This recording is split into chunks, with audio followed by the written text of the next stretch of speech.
When it comes to adapting Vampire the Masquerade to video games, there's a very narrow set of genres that lends itself particularly well to the property. Oh no! Oh no! No! That's not to say that it can't be experimented with. In fact, I would encourage more of it since I'm a bit tired of the majority of new projects donning the VTM cape of being text-based choose-your-own-adventure games or visual novels. But there's a fine line that needs to be tread here. Vampire is not a game about epic quests and tactical combat. It's about social intrigue and political machinations. Any game, therefore, that wants to remain true to the spirit of Vampire the Masquerade ought to keep this close to the chest as the core experience if they want to espouse an authentic delve into this particular corner of the world of darkness. With that in mind, Vampire the Masquerade Swansong is an attempt to take the property into the direction of an adventure game/RPG hybrid that puts investigation front and center. It eschews combat for puzzle solving and doubles down on social encounters as the meat of its interactivity, which I think is a definite right step when it comes to expanding the line of VTM video games. Don't get me wrong, I actually love my VNs, but I can only handle so many before it becomes old hat. In this sense, Swansong is actually a breath of fresh air. However, it also isn't the second coming of Bloodlines, a fate that is unfortunately going to befall most games that are released that bear the name of Vampire the Masquerade. I bring this up because it seems to be most of the backlash that the game gets is because people are going into it with the wrong expectations. Swansong is not a traditional RPG. It doesn't have the same character progression that you might expect. It doesn't have hubs or side quests in the way that you think when you think of an RPG. Swansong is, first and foremost, an adventure game, and to its credit, it understands this and it doesn't shy away from that notion. If there is a comparison to be made, the closest thing that Swansong resembles is another game by the same studio, The Council, another adventure RPG hybrid that I reviewed on this channel some years ago. I was rather fond of The Council when I first played it, and I think that the developer, Big Bad Wolf, really had something special going for it. Naturally, this made me really excited to try Swansong. Does Swansong deliver? Well, sort of. It's got a number of things that hold it back from being a masterpiece, but I can't say that it's particularly bad, nor that I disliked it. It's got some good things going for it, even if it falls well short of the goal line. But, as always, there's a bunch to unpack here. So join me as I dive into Vampire the Masquerade Swansong. Starting off with the game's presentation, it's clear to see that Swansong won't be winning any awards for its visuals. Overall, everything looks fine. Environments are detailed with lots of object clutter and high-resolution textures that make everything look smooth and appealing, even if the environments are a little bit on the smaller side. On the one hand, it allows for more resources to be used to flesh out existing maps and areas, but on the other, the smaller environments feel a little cramped at times. Compared to the Council, where you often had large interconnected areas that allowed you to move back and forth across the mansion in order to find clues and solve puzzles, in Swansong, everything is confined to a single area that may open up into smaller sub-areas as you explore. This means that when Swansong does try to make rooms feel bigger than they are, the game runs into the trap of placing unopenable doors all around and creating ad hoc roadblocks that funnel you into a particular direction. While the overall package looks fine, cracks begin to show when the game chooses to focus on individual parts of the whole. The biggest casualty of this, unfortunately, are the characters themselves, and given as to how central they are to the dialogue-driven gameplay, it's impossible not to notice just how stiff and awkward they are. Characters exhibit no real change in any facial animations when they talk, regardless of what's actually happening around them. Most NPCs will have one expression and stick to it. If characters do change facial expressions, then it's usually very limited in how much of a change actually happens. A raised eyebrow here or a slight frown there, and that's about it. However, this changes a little bit when you use a discipline like Dominator Presence during a conversation. There, the animations spring to life, and the game goes out of its way to integrate some neat visual and auditory effects to really drive home the use of these vampiric powers. NPCs are a little more reactive to this, even if half of the time, characters don't even really look like they're making eye contact, and any body movements feel really forced, as if their animatronics come to life trying to mimic human behavior or something.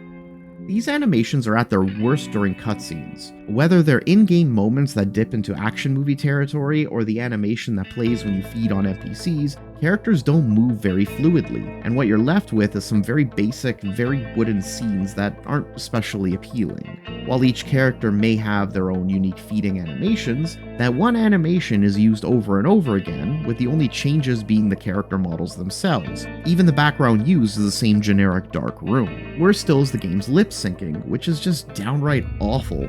For a game so focused on dialogue and conversation, you would think that this would be prioritized along with the facial animations, but it isn't. Characters move their mouths just fine. They don't move them in tandem with the words that they're saying at a given moment. It's very distracting to see, considering that this is where you spend most of your time, and it gives the entire game an air of amateurism, even though that's not actually the case. I made a similar criticism of the console when I reviewed that back then, and it seems like the same mistakes are carried over. I must admit, that's a little unusual. What comes after phase 2? Just pray that it never comes to that. Come on, tell me. That's enough. Stop. I'm wondering if this is because the game might have been made for a French audience first and then translated to English, but I'm not certain and I can't speculate beyond that.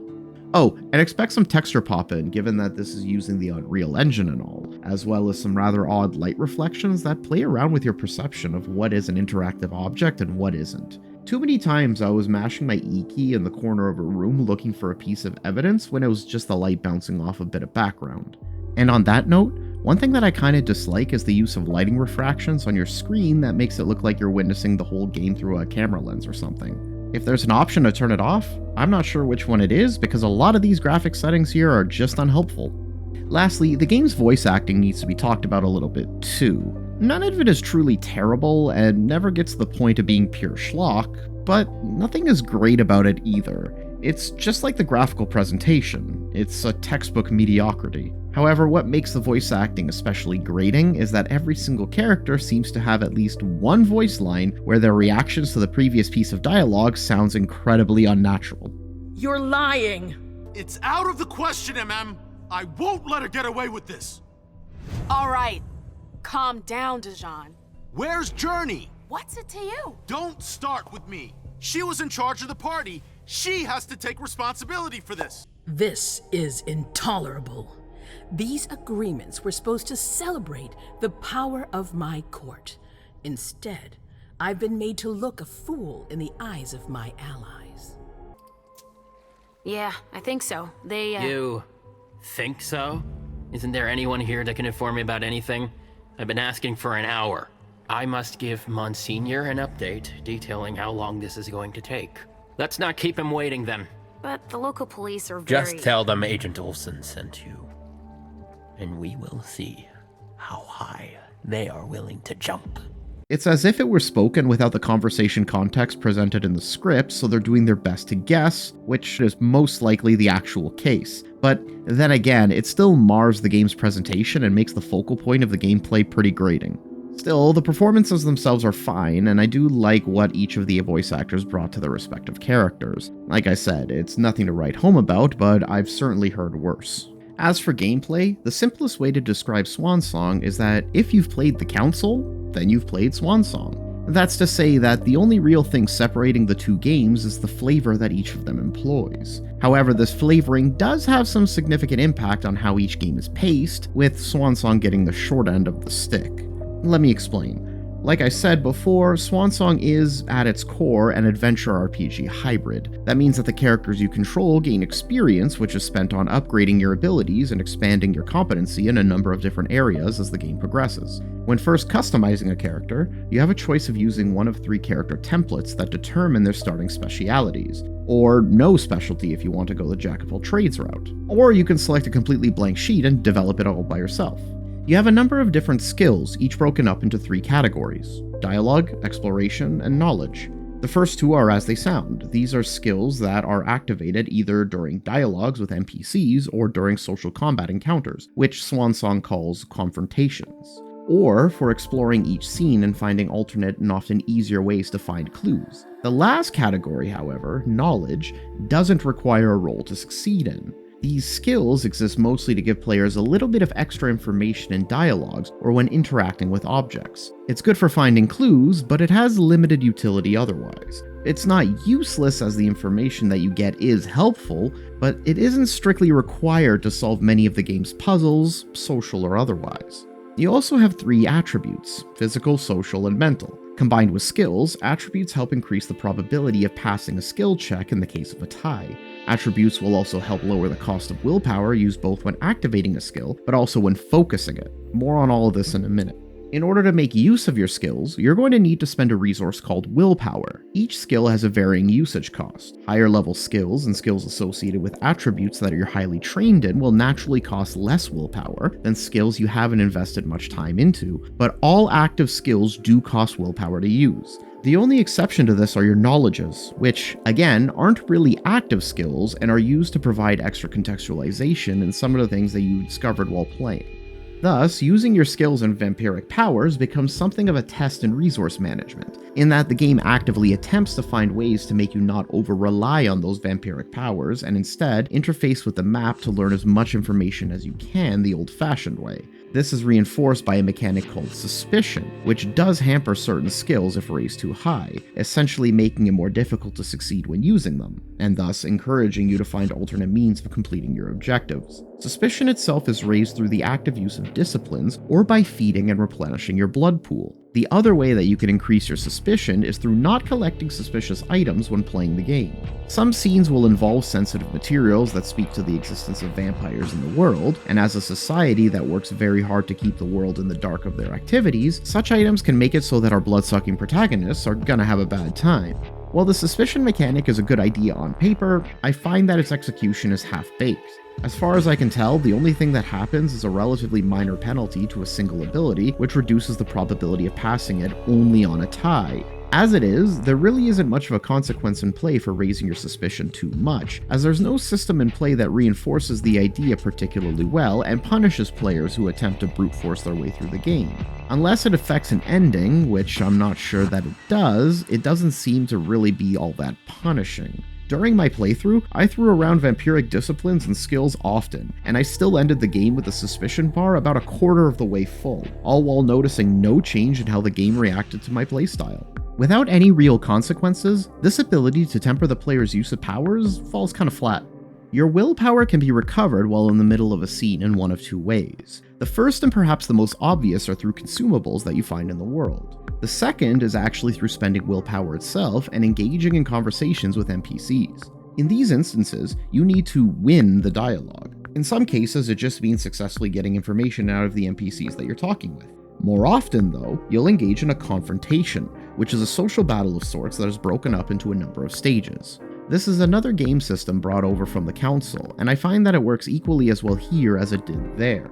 Passing each stage requires the correct dialogue choice to be selected. Most confrontations have multiple lines of correct dialogue. Usually, skill checks and disciplines will let you bypass stages with ease, so long as you're willing to use the necessary resources. But all dialogues also have regular lines that also work. Regular lines being lines of dialogue that aren't associated with a vampiric discipline or a skill check. Rather than it being pure guesswork, however, certain clues sprinkled throughout the level may give you some insight into what the correct dialogue choice may be. Thus, if you're observant, these confrontations become a bit easier to navigate. But at the end of the day, it still does boil down to being a guessing game, and the only way to win these stages is to pick the right option. So calling this system a social combat is slightly misleading. This applies even if you choose an option that sees you winning a skill check. If the choice is wrong, it doesn't actually matter what you roll because you will still fail. This part is a bit frustrating because what it essentially does is reinforce the notion that there's only one path to success, which undermines the entire idea of choice-driven gameplay. These instances were uncommon enough that it didn't ruin the game for me, and in some specific instances during the game's plot, it actually does make a little bit of sense. It's just that from a gameplay perspective, it mars what is otherwise a very interesting system, even if that system comes off as a little bit uninspired and it feels like it railroads players in some cases. I had hoped that it might have evolved since the Council, but as it is, it's functional if not particularly deep. Nevertheless, don't expect willpower recovery to be on a one-for-one basis though. More often than not, you'll recover fewer hit points than you spend, but if you balance your skills correctly, you'll be able to go through a scene without too much difficulty. Willpower can also be spent on focusing your abilities, which basically allows you to overcharge your skills and increase your pass success rate. Rather than making this an easy way to win social standoffs, however, Swansong also allows NPCs to do the same thing to you, which can force you into a situation where your skill level is tied with that of an opponent's, and the winner is determined by a dice roll, or even just overpower you and make you fail outright. Thus, the question then becomes, how much willpower are you willing to spend in order to win the check against your opponent, or to get past this stage of the confrontation? Finally, the last aspect of gameplay are your vampiric powers, called disciplines in the Vampire the Masquerade universe. Basically, they function the same way as skills do, except that they use blood rather than willpower. Blood is primarily recovered by, you guessed it, feeding on innocent victims while you explore different areas of the game. However, Swansong puts a twist on the formula in that in order to feed, first you must discover a safe area. Only then can you hypnotize a marked NPC, teleport there, and watch yet another awkward cutscene before you hold down a button and release it before a bar fills up. Or don't and kill the sucker.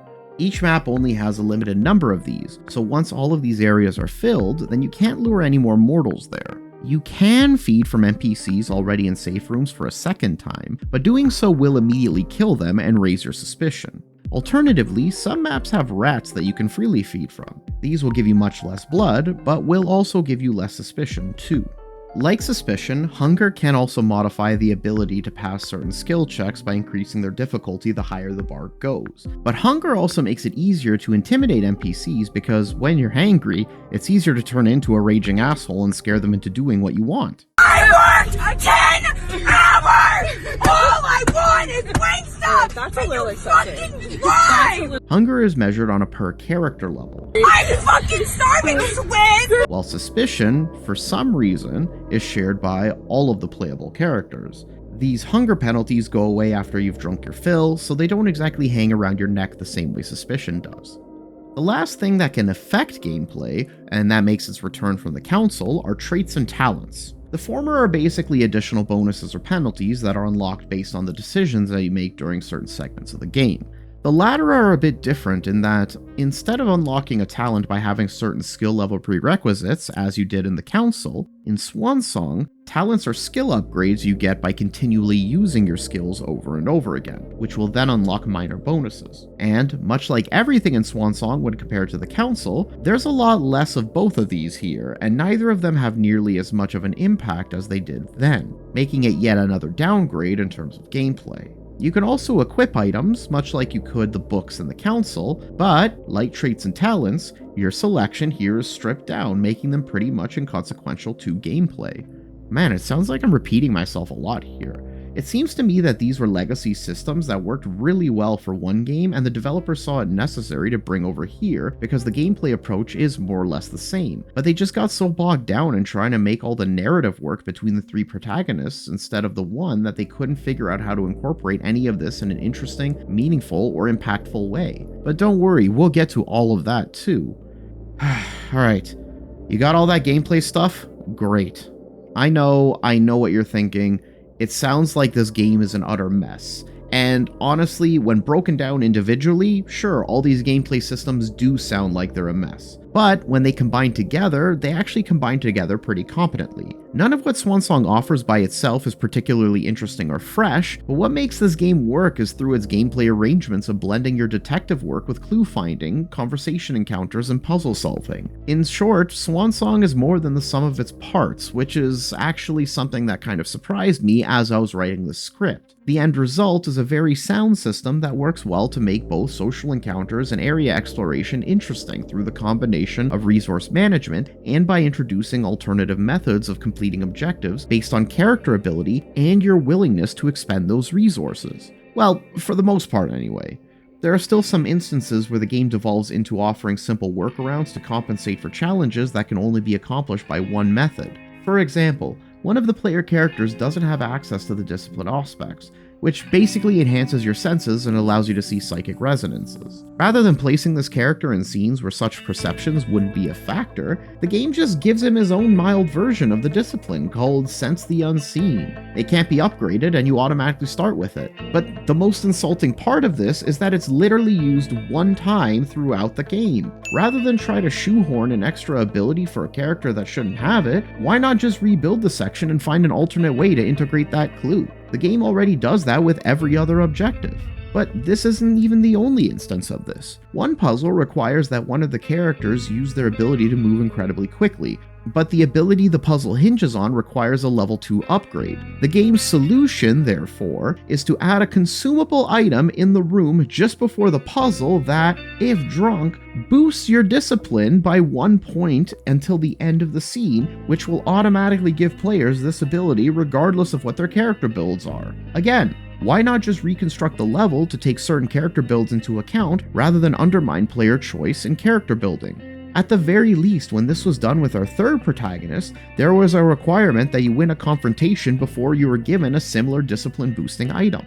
What's worse is that Swansong doesn't even make full use of the disciplines it does offer. This game too often relies on its disciplines as gimmicks to be used during some very specific sequences, and it doesn't really do much to make them useful outside of these select moments. Auspex, for instance, allows you to eavesdrop on conversations from far away, but there are 1 or maybe 2 conversations where this is actually useful. There could have been many more scenarios in which you needed to use your heightened senses in different ways, but the game doesn't really push the envelope here.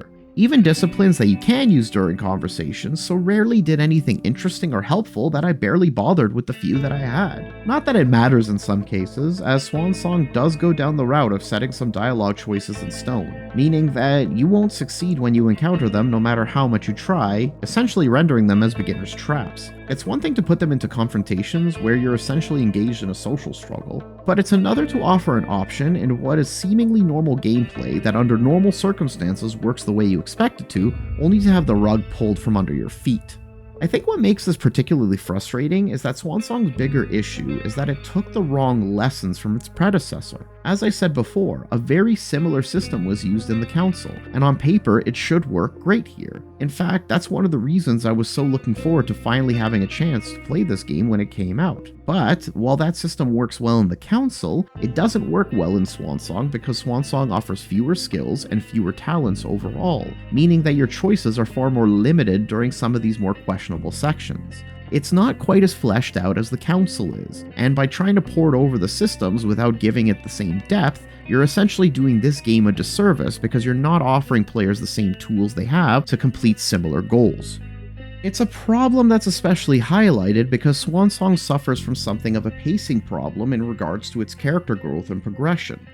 The reason the game uses fewer skills is because the game's narrative doesn't center around a single character who grows more powerful over the course of the game, but rather it follows 3, each with their own individual character sheets, experience accumulation, and disciplines. Thus, Swansong, in trying to emulate the tabletop rules for Vampire the Masquerade 5th edition, ends up creating a game with slower growth and progression. The limited skills and separate experience gains means that the majority of the time you play, you won't notice your skill levels going up very much, and thus the game's power levels feel stunted as a result. In a way, they've replaced breadth with focus, but the maps that each character explores still requires you to diversify your skills at least a little bit, so even that specialization doesn't quite feel so specialized either. This is fine for emulating the lower power feeling of the tabletop game, but it makes you feel really limited as a video game. I will say, however, that the last chapter, where all 3 characters are played simultaneously with the game jumping back and forth between all of them, does raise the stakes enough to completely shed the feeling of sluggish progression.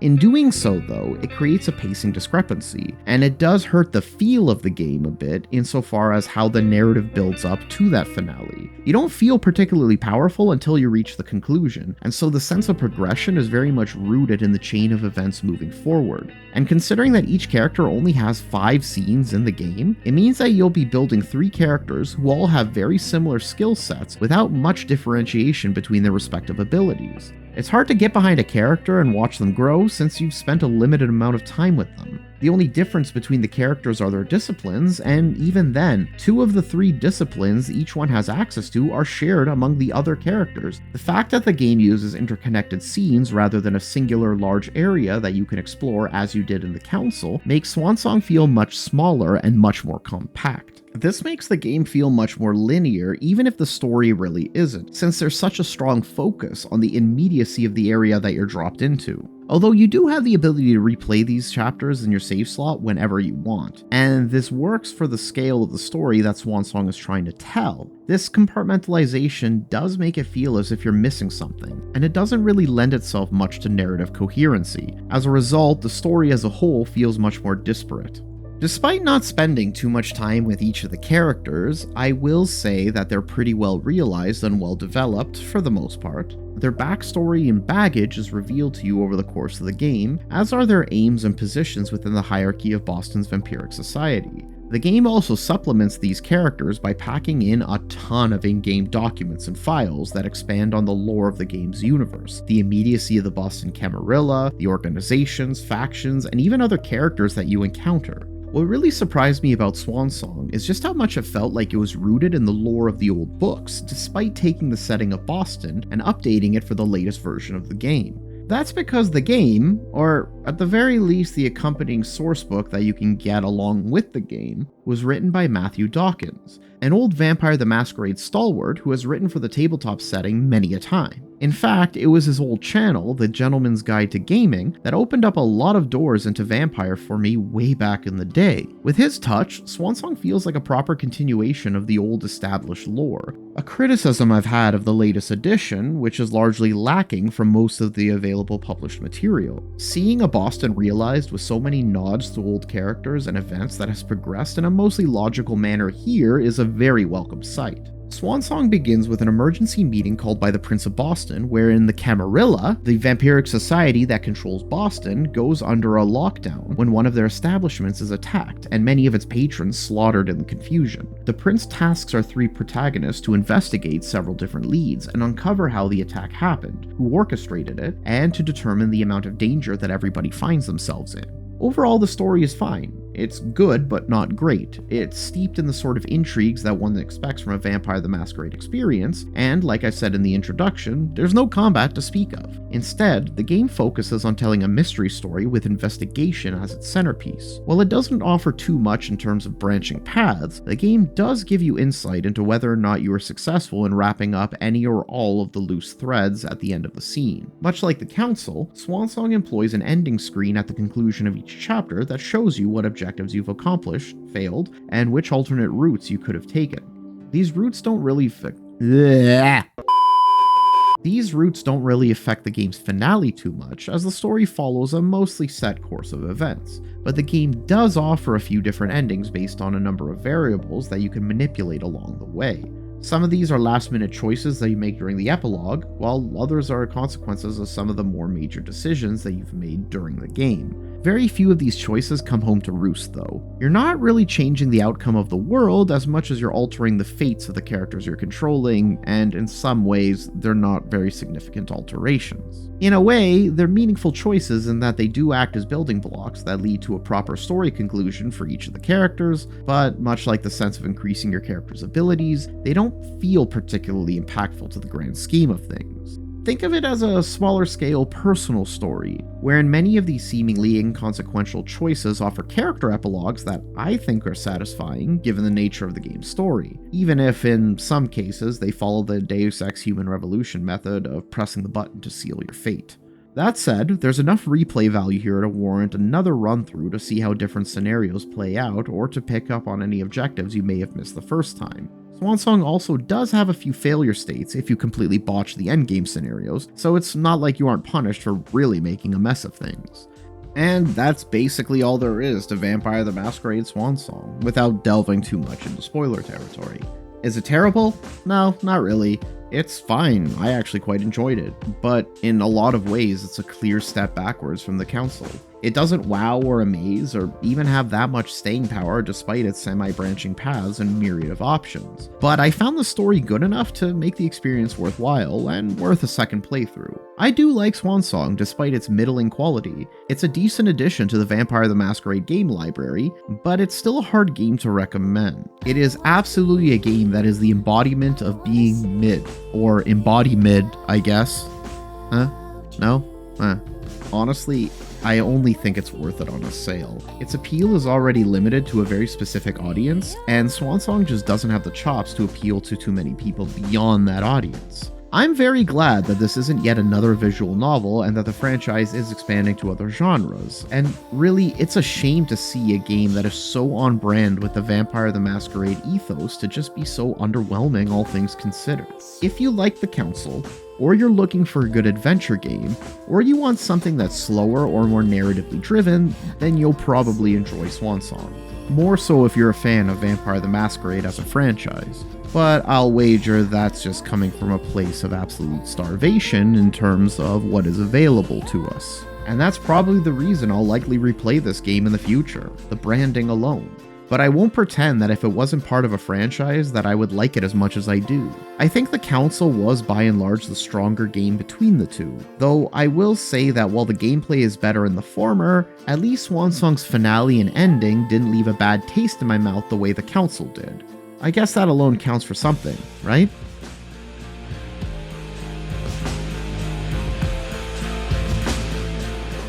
Hi everyone, thanks once again for watching my videos. I appreciate you giving me the time and I hope you enjoyed it. If you like what I do and you want to help the channel grow, as a reminder, check out my Patreon page. Once again, thank you guys so much for watching. I appreciate your time, and until next time, stay safe out there.